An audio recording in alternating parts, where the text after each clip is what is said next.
Hi and welcome back to the channel. Thank you so much for clicking into this video.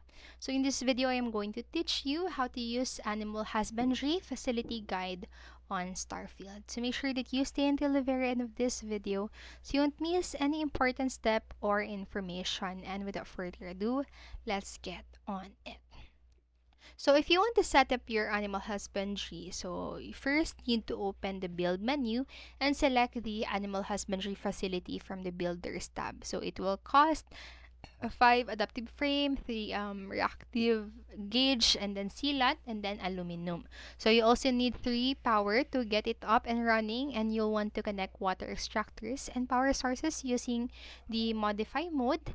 And you'll know you've done this right when the passive creatures appear outside the animal husbandry facility. And once you see them, you can access the whole console outside the facility to check what can be produced. So here you can swap between products and see what needs have to be met before you can harvest the products.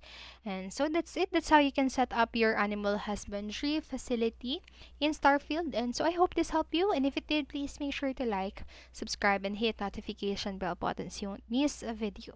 Thank you so much for watching and have a great day. Bye bye.